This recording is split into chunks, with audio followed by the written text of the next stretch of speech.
el eco del silencio en los pasillos del poder. En los grandes palacios, donde cada gesto parece ensayado y cada palabra cuidadosamente medida, ¿existe una verdad incómoda? Lo que se muestra al mundo rara vez coincide por completo con lo que ocurre puertas adentro. Las instituciones más admiradas suelen construir su fortaleza sobre una mezcla de tradición, disciplina y silencios prolongados. Esta historia, inspirada en relatos no verificados y rumores que circulan desde hace años, no pretende afirmar hechos reales sobre personas concretas, sino explorar cómo el poder, el miedo y la lealtad pueden entrelazarse en entornos altamente jerárquicos. Es, en esencia, un retrato ficticio de lo que podría ocurrir cuando nadie se atreve a hablar. Todo comenzó con la aparición inesperada de una antigua cuidadora, una mujer que había dedicado años a velar por el bienestar de un niño nacido en el corazón de una de las familias más influyentes del mundo. Su presencia en un evento formal no estaba prevista, y su actitud, nerviosa, contenida, despertó inquietud en quien la reconoció. El encuentro fue breve, discreto, lejos de miradas curiosas. En una sala apartada, donde el bullicio se apagaba tras una pesada puerta, la mujer habló. No con dramatismo, sino con el peso de alguien que ha guardado demasiado durante demasiado tiempo. Sus palabras no describían escándalos espectaculares, ni conspiraciones elaboradas. Hablaban de algo más sutil y, quizá por ello, más perturbador. Cambios en el ambiente. Tensiones invisibles. Miradas que no coincidían con las sonrisas públicas. Según su relato, la llegada de una nueva figura al entorno familiar trajo consigo una energía distinta, difícil de definir, pero imposible de ignorar para quienes estaban presentes en el día a día. No se trataba de hechos fácilmente demostrables, sino de percepciones acumuladas. Pequeños episodios que, aislados, podrían parecer insignificantes. Un tono más frío de lo habitual, una reacción desproporcionada ante un error infantil, un silencio incómodo que se prolongaba más de lo debido. Sin embargo, con el tiempo, estos momentos comenzaron a formar un patrón que inquietaba a quienes los presenciaban.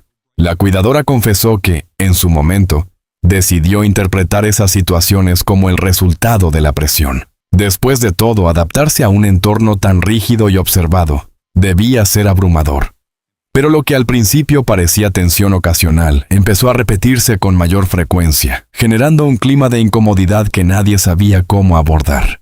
El elemento más revelador de su testimonio no era lo que describía, sino lo que explicaba después. ¿Por qué nadie dijo nada? El miedo no siempre adopta la forma de amenazas explícitas. A veces se manifiesta como la posibilidad de perderlo todo. El trabajo, la estabilidad, la reputación.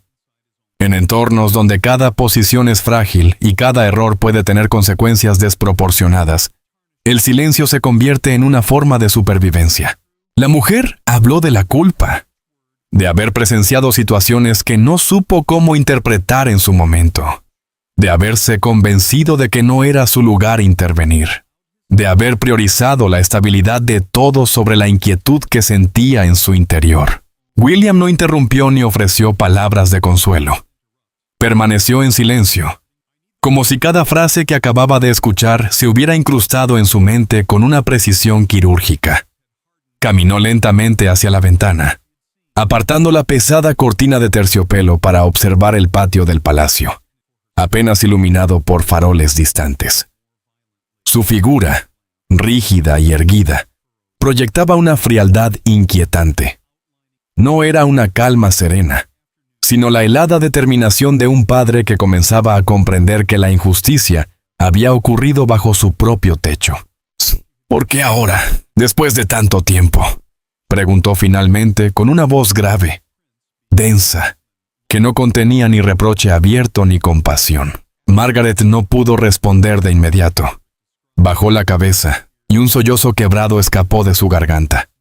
El peso de los años y del silencio parecía aplastarla en ese instante. Si esto es cierto, continuó William, deteniéndose un momento, necesito toda la verdad.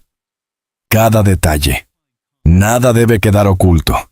La luz de una antigua lámpara de escritorio dibujaba sombras profundas en el rostro de Margaret, resaltando las arrugas que el miedo y la culpa habían marcado con el paso del tiempo.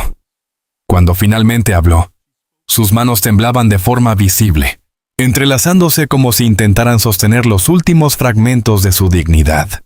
Recordó el año 2019, una etapa oscura que había comenzado con dudas y terminado en una certeza insoportable. Fue entonces cuando decidió actuar, cuando el peso de lo que había presenciado se volvió imposible de ignorar. Había redactado una declaración formal, decidida a entregarla a la administración del palacio. Ya no podía tolerar lo que veía. El trato frío, las reprimendas duras dirigidas al pequeño George cuando nadie más estaba presente. Pero en ese mundo, los cambios de ánimo no pasan desapercibidos. Margaret supo demasiado tarde que había sido observada. Describió cómo Meghan apareció sin previo aviso en el umbral de su habitación. No hubo golpes en la puerta, ni saludo alguno. Solo su figura recortada contra la luz, con el rostro parcialmente oculto, salvo por unos ojos que brillaban con una claridad gélida. El aire en la habitación se volvió pesado, casi irrespirable. No hubo gritos. No hubo insultos. Meghan habló en un tono bajo, controlado, como si cada palabra hubiera sido cuidadosamente medida. Se acercó lo suficiente para que Margaret percibiera el perfume caro, mezclado con una amenaza apenas disimulada. Le recordó su lugar, la fragilidad de su posición dentro de la maquinaria implacable de la monarquía. Un error, una palabra fuera de lugar, podía borrar toda una vida de servicio. Entonces, sin elevar la voz, encontró el punto débil. Su familia. La advertencia no fue explícita, pero sí devastadora. Si rumores innecesarios llegaban a salir, no solo perdería su estabilidad económica o su pensión. Las consecuencias podrían extenderse a sus seres queridos. Problemas legales, exposición pública, un escrutinio que destruiría sus vidas. Era una amenaza silenciosa, pero eficaz. Como una cuerda invisible que se tensaba lentamente alrededor de su cuello. Margaret relató cada gesto con dolorosa claridad, la mano posada sobre su hombro con una suavidad fingida, la media sonrisa carente de calor, y luego la retirada elegante, dejándola sola, paralizada en el centro de la habitación. A partir de ese momento, cada vez que veía a George, una punzada de culpa la atravesaba. Se sentía cómplice. Había fallado en protegerlo. Había elegido el miedo. Los años pasaron, pero el recuerdo no se desvaneció. Ni siquiera cuando la distancia separó a los involucrados, ni cuando las circunstancias cambiaron. La sombra de aquella amenaza permaneció intacta, como una herida que nunca cicatrizó. Cada imagen pública del joven príncipe reabría el dolor. Recordaba sus lágrimas silenciosas, su vulnerabilidad y su propia inacción. La culpa se convirtió en una carga constante, una piedra en el pecho que la acompañaba a donde fuera. Frente a William, Margaret no pidió perdón. Sabía que no lo merecía, ni siquiera podía perdonarse a sí misma. Solo quería liberar la verdad antes de que fuera demasiado tarde. Un sollozo profundo rompió el silencio de la sala. Era el final de años de contención, el derrumbe de una barrera construida con miedo. Con manos temblorosas, se secó las lágrimas, y cuando habló de nuevo, su voz tenía una firmeza inesperada. Estaba lista para afrontar las consecuencias. Después de que Margaret abandonara la habitación, el espacio pareció encogerse. El aire se volvió denso, cargado por la ira contenida de William. No era una ira explosiva, sino algo más peligroso. Una furia fría, calculada. Eran pasadas las 2 de la tarde cuando Guillermo se dirigió al sillón de cuero de su despacho. En su rostro no había rastro de la amabilidad pública que suele mostrar en los compromisos oficiales. Extrajo del bolsillo interior de su chaqueta un teléfono especial, una línea segura reservada exclusivamente para los asuntos más graves de la corona. Sus dedos sobrevolaron la pantalla, deteniéndose en un nombre que llevaba tiempo ausente de su lista de prioridades. Antes de pulsar el botón de llamada, el príncipe respiró hondo, saboreando el amargor de la traición. Su frustración no solo se dirigía hacia Meghan Markle, era una rabia introspectiva. Se recriminaba a sí mismo haber confiado ciegamente en la rigidez de las cortesías de palacio, descuidando, en el proceso, la seguridad emocional de su propio hijo. El enfrentamiento transatlántico. Cuando la llamada conectó al otro lado del océano, el silencio se prolongó durante varios segundos. Fue una pausa cargada de historia, de reproches no verbalizados y de una distancia que ya no se mide en kilómetros, sino en abismos ideológicos. Al responder la voz familiar, aquella que una vez intentó pertenecer a la institución pero que finalmente eligió romper con ella, Guillermo no perdió el tiempo en cortesías superficiales. Su tono era bajo, cortante. Cada palabra caía como el golpe de un martillo clavando un ataúd. Sin adornos ni exageraciones, Guillermo relató lo que acababa de descubrir. El aire pareció espesarse en ambos lados de la línea, cuando mencionó los detalles del acoso sufrido por el niño. No es una disputa entre adultos. Es la integridad de un niño lo que está en juego. La reacción de Megan fue inmediata. A través del altavoz, Guillermo pudo percibir el cambio en su respiración, el endurecimiento de su postura defensiva. Lo que comenzó como un choque de asombro, se transformó rápidamente en un muro impenetrable. Desde su refugio en California, ella desplegó la narrativa que mejor domina, la de la defensa absoluta. Calificó los testimonios de Margaret como invenciones, peones en un complot para empañar su reputación, e incluso llegó a amenazar con acciones legales por difamación.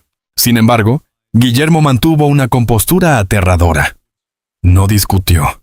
No permitió que la retórica de justificaciones lo arrastrara al fango. En su lugar, metódicamente, puso sus cartas finales sobre la mesa. Testigos presenciales. La disposición de personas dispuestas a declarar bajo juramento. Reapertura de investigaciones. La posibilidad de desempolvar los informes internos del palacio que habían sido archivados para preservar la imagen de unidad. Corroboración externa.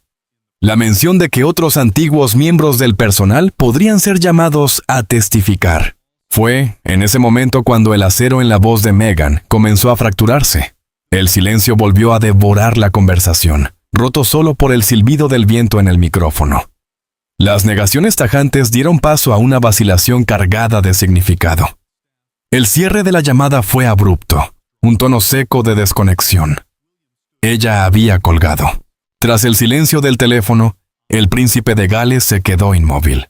El tic-tac del reloj antiguo en la pared era el único sonido en una habitación que parecía haber quedado suspendida en el tiempo. Dentro de él, sin embargo, un plan se cristalizaba con absoluta claridad. Ya no se trataba de una disputa familiar, era una línea roja de moralidad y deber que estaba obligado a defender. Esa noche, la residencia de los príncipes de Gales se sumió en un silencio opresivo.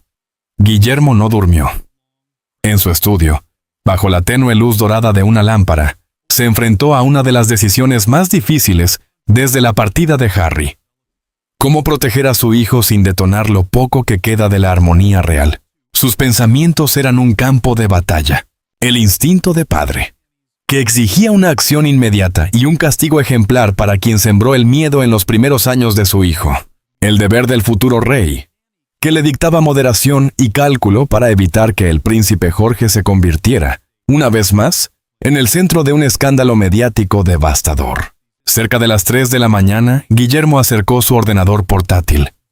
El tecleo constante cortó la quietud nocturna. Decidió que no habría más llamadas. Las palabras dichas al calor del momento pueden ser tergiversadas. Necesitaba documentos en blanco y negro, pruebas irrefutables de una postura inquebrantable. El correo electrónico comenzó con una frialdad profesional. No era una carta de un hermano a una cuñada, ni siquiera un mensaje entre parientes lejanos. Era la declaración de un hombre que ha comprendido que, para asegurar el futuro del trono y la estabilidad de su hogar, debe actuar con la firmeza de quien ya porta, aunque sea de forma simbólica, el peso de la corona. William comprendía que no se trataba simplemente de redactar un mensaje. Cada palabra que escribía era una línea trazada en un territorio minado por años de silencios, decisiones difíciles y vínculos fracturados. Frente a la pantalla, delimitó con precisión casi quirúrgica la separación entre la vida privada que los Sussex habían elegido en California y las responsabilidades que, en su momento, asumieron como miembros activos de la institución. No era una cuestión de opiniones, sino de jurisdicción moral y estructural. Sus dedos se detuvieron al escribir el nombre de Harry. Un instante breve, pero cargado de historia. El dolor apareció como un reflejo involuntario, agudo y punzante, solo para ser rápidamente sustituido por una firmeza implacable. No podía permitirse vacilar. En ese momento, no era un hermano, era el guardián de un sistema que, para sobrevivir, debía sostener principios inquebrantables. El mensaje avanzó con una claridad contundente. William dejó establecido, sin ambigüedades, que aunque se hubiera elegido un camino distinto, cualquier acción ocurrida durante el periodo de servicio a la familia real seguía bajo el escrutinio del palacio. No había espacio para interpretaciones flexibles. Aquello no era una disputa doméstica, sino un proceso que exigía rigor. El acto de escribir trascendía la simple notificación. Era en esencia un interrogatorio a distancia. Las acusaciones de Margaret no fueron presentadas como relatos difusos o recuerdos imprecisos, sino como un documento estructurado. Fechas exactas, horarios, lugares. Cada línea estaba impregnada de un peso que no admitía evasivas. William subrayó con especial énfasis la política de tolerancia cero ante cualquier forma de intimidación. Pero cuando el posible objetivo era un niño, y no cualquier niño, sino un heredero, la gravedad ascendía a otro nivel. Allí no había matices ni zonas grises. Era una frontera absoluta. El punto más contundente del mensaje llegó con la advertencia de consecuencias. No recurrió a amenazas vacías ni a insinuaciones veladas. William operaba en el terreno de lo concreto. Expuso con frialdad que, de confirmarse los hechos a través de una investigación interna respaldada por testigos, la permanencia de cualquier título nobiliario para Meghan resultaría insostenible, casi absurda. La luz azulada de la pantalla acentuaba el cansancio en su rostro, marcando las huellas de una noche sin descanso. Cuando alcanzó las últimas líneas, se detuvo. Releyó cada palabra con detenimiento, como si en ese cierre se condensara todo el peso de lo que estaba por desencadenarse. La verdad, una vez probada, traerá consecuencias. No era una amenaza, era una declaración de principios. Un juramento silencioso. Al presionar «enviar», sintió una liberación extraña, casi incómoda, como si hubiera soltado algo largamente contenido, pero a cambio, hubiera activado una maquinaria imposible de detener. El correo cruzó el océano con una velocidad indiferente a la carga emocional que transportaba. Una furia cuidadosamente envuelta en lenguaje impecable. William cerró el portátil y salió al balcón. La niebla de Londres comenzaba a ceder ante los primeros indicios del amanecer. Sin embargo, no había alivio en ese nuevo día. Sabía que la distancia entre él y su hermano ya no era geográfica. Se había convertido en un abismo lleno de verdades irreversibles. En California, el silencio de Meghan tras recibir el mensaje resultaba inquietante. No hubo respuesta inmediata, ni defensas encendidas como en ocasiones anteriores.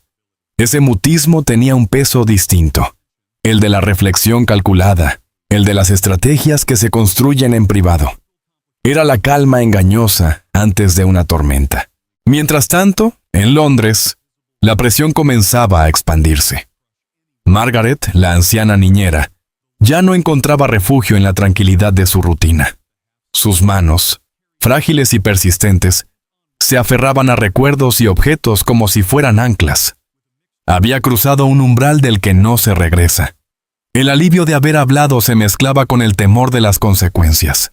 Las horas pasaban entre pensamientos inquietantes, interrogatorios, revisiones, miradas escrutadoras. Sin embargo, en lo más profundo de su incertidumbre permanecía una convicción serena. No hablaba por interés ni por reconocimiento, sino por una promesa silenciosa que había hecho años atrás. William, por su parte, no permitió que el tiempo se diluyera en espera pasiva. Inició reuniones discretas con altos funcionarios.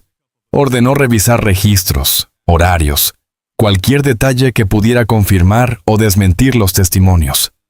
Su enfoque era metódico, casi implacable. No buscaba una confrontación personal, sino una verdad verificable. Dentro del palacio, el ambiente se tensó. Los rumores comenzaron a filtrarse, creciendo en susurros contenidos. Las miradas cambiaron, las conversaciones se acortaron al paso del príncipe. Algo estaba en movimiento, algo que podía alterar el equilibrio interno de manera definitiva. William permanecía en el centro de esa tensión, firme. Sabía que no solo defendía a su hijo, sino a un principio fundamental. Nadie, independientemente de su posición, está por encima de la decencia básica, especialmente cuando se trata de un niño. La luz menguante del atardecer dibujaba un contraste casi simbólico sobre el rostro abierto y luminoso de un niño que aún no comprendía el peso del mundo al que pertenecía. Mientras tanto, entre bastidores, las sombras se alargaban con una densidad inquietante, cargadas de secretos, tensiones y decisiones que podían redefinir no solo una familia, sino una institución entera. En ese delicado equilibrio entre apariencia y realidad, el silencio de Meghan no actuó como un freno, sino como una confirmación para William. Avanzaba en la dirección correcta, aunque el camino prometiera ser doloroso. La verdad, como una marea lenta pero imparable, comenzaba a emerger, y con ella, una pregunta incómoda. ¿Dónde termina el honor? Y comienza la complicidad. En la oficina privada del príncipe de Gales, el aire se había vuelto espeso, casi irrespirable. No era una escena de furia desbordada, sino algo más peligroso, la calma glacial de quien ha tomado una decisión irrevocable. William permanecía de pie, sus dedos recorriendo el borde de un sobre que contenía un informe preliminar del Departamento de Recursos Humanos del Palacio. Ya no se trataba de emociones crudas, era un tablero de ajedrez donde cada movimiento podía alterar para siempre el rostro de la monarquía. En su mente, un conflicto feroz se desarrollaba en silencio. Imaginaba las consecuencias si el asunto salía a la luz. Titulares devastadores, una ruptura irreparable con Harry y el dolor silencioso de su padre, quien siempre había anhelado la armonía familiar. Sin embargo, bastó una mirada a la fotografía de su hijo George, sonriendo con inocencia en su uniforme escolar, para disipar cualquier duda. En ese instante, la balanza se inclinó con claridad absoluta. Para William, el honor no consistía en ocultar las heridas, sino en enfrentarlas, incluso si eso implicaba extirpar aquello que amenazaba con corromper el futuro. La decisión final llegó envuelta en un silencio tan profundo que el tic-tac del reloj parecía ensordecedor. Con su pluma estilográfica, firmó la orden que autorizaba una investigación interna ampliada sobre el ambiente laboral y el trato a miembros menores de la familia entre 2018 y 2019. No había rabia en ese gesto, solo la serenidad implacable de quien cree estar haciendo justicia. Con ese trazo de tinta, William marcó una línea roja, una advertencia clara. Nadie, sin importar su vínculo de sangre o posición, quedaría exento de consecuencias si se confirmaban conductas dañinas. Era una declaración de principios que trascendía lo personal y se adentraba en lo institucional. En otra estancia del palacio, Margaret permanecía inmóvil, observando cómo los últimos rayos de sol se desvanecían sobre los jardines de Kensington. Cuando recibió la notificación que la convertía oficialmente en testigo clave, un leve temblor recorrió su cuerpo. No era miedo lo que sentía, sino una liberación tardía. Durante demasiado tiempo había guardado silencio, y ahora estaba dispuesta a enfrentar interrogatorios, presiones y juicios con tal de sostener la verdad. Sus movimientos, lentos y ceremoniosos, reflejaban la solemnidad de alguien que se prepara para un acto casi sagrado. Reunió sus notas en una carpeta de cuero, consciente de que cada palabra podía inclinar la balanza. Mientras tanto, el silencio proveniente de California persistía, pero había cambiado de naturaleza. Ya no era arrogante ni despectivo, sino tenso, como el de una fortaleza que presiente su inminente caída. William, por su parte, no subestimaba a Meghan. Sabía que probablemente estaba evaluando estrategias, considerando el uso de los medios o apelaciones a la privacidad. Pero esta vez, la situación era distinta. Había testigos vivos, pruebas tangibles y una determinación férrea de llegar al fondo del asunto. Las tácticas habituales, pensaba, ya no serían suficientes. Incluso había contemplado el peor de los escenarios: la retirada total de títulos y privilegios si se demostraba un patrón sistemático de conducta inapropiada. No se trataba de una amenaza impulsiva, sino de una medida calculada dentro de un marco de responsabilidad institucional. Sin embargo, la historia no culminó con un estallido mediático ni con un anuncio dramático. Terminó, al menos por ahora, con una imagen más íntima. William saliendo al balcón, observando los jardines donde su hijo había jugado. En ese momento, comprendió que la batalla sería larga y dolorosa, pero también que había recuperado algo esencial: la paz de haber actuado conforme a sus principios. Bajo el peso de la corona, la verdad comenzaba a abrirse paso. Y en medio de intrigas, poder y lealtades divididas, el amor de un padre se alzaba como la fuerza decisiva. No era una victoria absoluta ni libre de consecuencias, pero sí un paso hacia una redefinición del honor, uno basado en la protección de los más vulnerables, incluso cuando estos están destinados a heredar el trono. La cuestión que queda en el aire es inevitable. ¿Fue la decisión de William un acto justo de protección hacia su hijo, o una medida excesiva que profundiza aún más las grietas familiares? La respuesta, como tantas en la historia de las instituciones humanas, probablemente no sea absoluta. Se mueve en ese terreno ambiguo donde conviven la ética, el deber y el afecto. Lo que sí parece claro es que, en ese instante decisivo, William eligió no mirar hacia otro lado. Y en un mundo donde el silencio suele ser la opción más cómoda, esa elección, con todas sus implicaciones, marca una diferencia difícil de ignorar.